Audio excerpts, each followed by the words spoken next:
ಮದುವೆಯ ಸಮಯದಲ್ಲಿ ಗುಣಮಿಲನ ಪ್ರತಿಯೊಬ್ಬರು ಮಾಡೇ ಮಾಡ್ತಾರೆ. ಅದರಲ್ಲಿ ರಾಕ್ಷಸಗಣ, ಮನುಷ್ಯಗಣ ಮತ್ತು ದೇವಗಣ 3 ಭಾಗ ಇರುತ್ತೆ. 27 ನಕ್ಷತ್ರ 3 ಭಾಗ ಡಿವೈಡ್ ಮಾಡಿದ್ರೆ 9 ನಕ್ಷತ್ರಕ್ಕೆ ಈ ರೀತಿ ಡಿವೈಡ್ ಆಗಿರುತ್ತೆ. ಎಲ್ರಿಗೂ ಒಂದು ದೊಡ್ಡ ಕ್ವಶನ್ ಏನಪ್ಪ ಅಂದರೆ, ರಾಕ್ಷಸ ಗಣ ಇರುವಂಥ ಹೆಣ್ಣು ಮಕ್ಕಳು ಅಥವಾ ಗಂಡು ಮಕ್ಕಳಿಗೆ ಮದುವೆ ಆಗ್ಬೋದಂತ. ಖಂಡಿತ ಆ ರೀತಿ ಯಾವುದೇ ರೀತಿಯ ಸಮಸ್ಯೆ ಇಲ್ಲ. ರಾಕ್ಷಸ ಗಣ ಇರುವಂಥ ಹೆಣ್ಣು ಮಕ್ಕಳಿಗೆ ರಾಕ್ಷಸ ಗಣ ಇರುವಂಥ ಗಂಡು ಮಗು ಮದುವೆ ಆಗೋದ್ರಲ್ಲಿ ಯಾವುದೇ ರೀತಿಯ ಸಮಸ್ಯೆ ಇಲ್ಲ. ನಾವು ನೋಡಬೇಕಾಗಿರುವಂಥದ್ದು ಗುಣಮಿಲನದಲ್ಲಿ ಪ್ರಮುಖವಾಗಿ ಲಗ್ನದಿಂದ ಲಗ್ನ, ಚಂದ್ರದಿಂದ ಚಂದ್ರ ಮತ್ತು ದಶಾಭುಕ್ತಿಗಳು ಏನು ನಡೀತಾ ಇದೆ ಅಂತ ನೋಡಿ ಗುಣಮಿಲನ ನಿರ್ಧಾರ ಮಾಡಬೇಕಾಗುತ್ತೆ.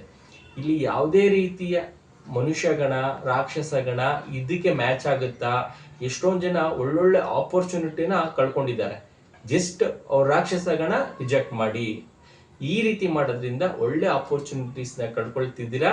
ಇನ್ನು ಮುಂದಕ್ಕಾದ್ರೂ ಇದನ್ನ ಬಿಟ್ಟು ದಶಾಭುಕ್ತಿ ಮತ್ತೆ ಚಂದ್ರ ಲಗ್ನ ಇಂದ ನೋಡಿದ್ರೆ ಸಾಕು, ಜೀವನ ಚೆನ್ನಾಗಿರುತ್ತೆ.